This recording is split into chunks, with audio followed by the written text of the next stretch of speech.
और अब बात दिल्ली ब्लास्ट की करते हैं, जिससे जुड़ी हुई समय की एक बड़ी खबर मिल रही है।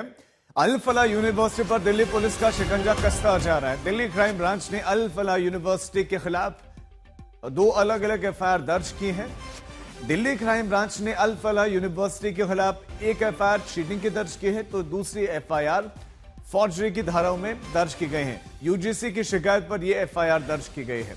दिल्ली पुलिस ने अल फलाह यूनिवर्सिटी को एक नोटिस भी दिया है, साथ ही कुछ डॉक्यूमेंट्स यूनिवर्सिटी की तरफ से मांगे गए हैं। और इस बीच में पूरे आतंक के नेटवर्क को लेकर भी जांच एजेंसियां फुल एक्शन में दिखाई दे रही हैं, जिसे लेकर रोज नए खुलासे हो रहे हैं।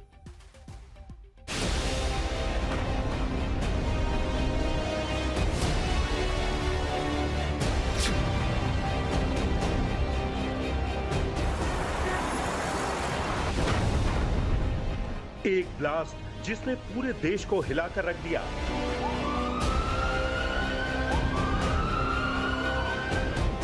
आतंक की ऐसी साजिश जिसने कई सवाल खड़े कर दिए।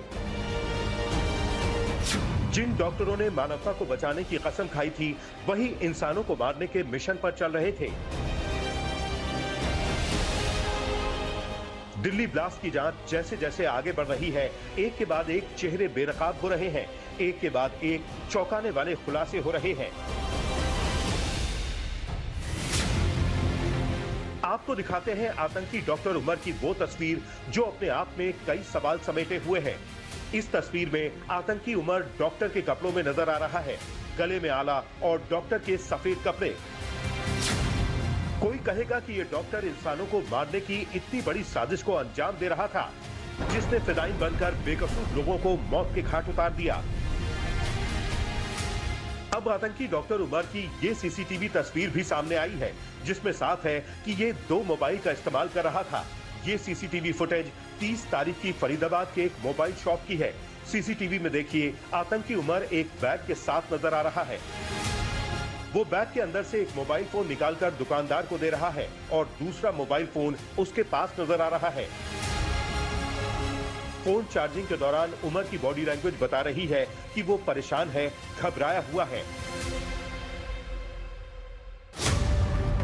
अब सवाल ये भी है कि आखिर ये दोनों मोबाइल कहां गए? क्या दिल्ली में उमर ये मोबाइल लेकर दाखिल हुआ था? क्योंकि अब तक की जांच में जो सामने आया है, उससे साफ है कि ब्लास्ट के वक्त उमर के पास मोबाइल फोन नहीं था। तो ये सीसीटीवी फुटेज फरीदाबाद का है, 30 अक्टूबर का है। 30 अक्टूबर को ही पहली बार एजेंसियों से भागते हुए अंडरग्राउंड हुआ था आतंकी उमर। अगर आप सीसीटीवी देखें तो इसके हाथ में एक बैग है, 2 मोबाइल फोन है। इन्हीं 2 मोबाइल फोन की तलाश कर रही है एजेंसी। हालांकि ये भी बताया जा रहा है कि एक मोबाइल फोन जो लाल किले के पास धमाका हुआ था, उसमें डिस्ट्रॉय हो गया था, लेकिन ये 2 जो नंबर वो इस्तेमाल कर रहा था, वो अब एजेंसियों के पास है। उसकी सीडीआर कॉल डिटेल वो निकाली जा रही है और उमर से जो जो लोग कांटेक्ट में थे, उनको डिटेन किया जा रहा है, उनको हिरासत में लेकर पूछताछ की जा रही है। आज जांच की एक कड़ी नॉर्थ वेस्ट दिल्ली के वजीरपुर इंडस्ट्रियल एरिया तक पहुंची, जहां एनआईए और दिल्ली पुलिस की स्पेशल टीम जांच के लिए पहुंची। आतंकी डॉक्टर उमर ब्लास्ट से पहले वजीरपुर इंडस्ट्रियल एरिया में भी आया था। वहां वो एक चाय की दुकान में करीब 10 से 15 मिनट तक रुका और बिना कुछ खाए पिए चला गया। जिस चाय की दुकान पर आतंकी बैठा था, उस चाय की दुकान चलाने वाले से भी पुलिस ने पूछताछ की है। लड़के फोटो दिखाई थी कहीं से निकाल के, तो मैं समझ नहीं पाया कौन क्या है क्या नहीं। उन्होंने बताया नहीं कि क्या मामला है, इसलिए हमें कोई जानकारी नहीं था। जो हमें पता था दुकान के बारे में, उनको पूरी जानकारी दी। कैमरे में रिकॉर्डिंग जो होती है वो दिखाए थे हमें। वो लड़का आया था यहाँ पे, 2-4-5 मिनट बैठा है, फिर चला गया है। किधर गया नहीं गया, वो हमें नहीं पता। अब सवाल ये है कि उमर वजीरपुर इंडस्ट्रियल एरिया में किससे मिलने आया था? यहाँ आने का उसका मकसद क्या था? पूरे इंडस्ट्रियल एरिया के सीसीटीवी कैमरे खंगाले जा रहे हैं। दिल्ली धमाका मामले में पठानकोट से हिरासत में लिया गया एक और डॉक्टर अल फलाह यूनिवर्सिटी से जुड़ा था। ऐसे में इस यूनिवर्सिटी को लेकर कई सवाल उठ रहे हैं। डॉक्टर रईस अहमद भट्ट को पठानकोट से पूछताछ के लिए गिरफ्तार किया गया है।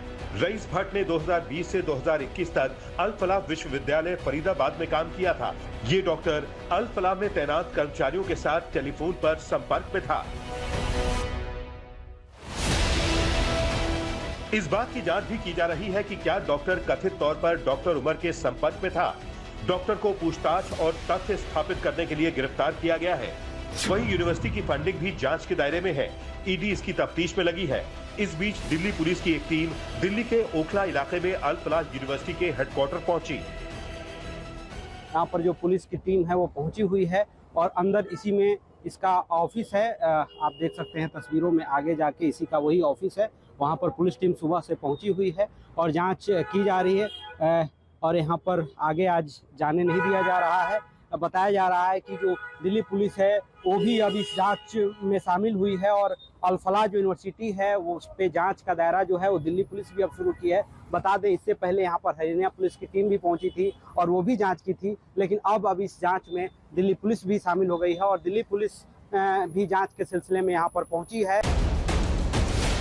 इस बीच डॉक्टर शाहीन को लेकर भी नए खुलासे हो रहे हैं। शाहीन ने अपने सिम में फर्जी पता लगाया था।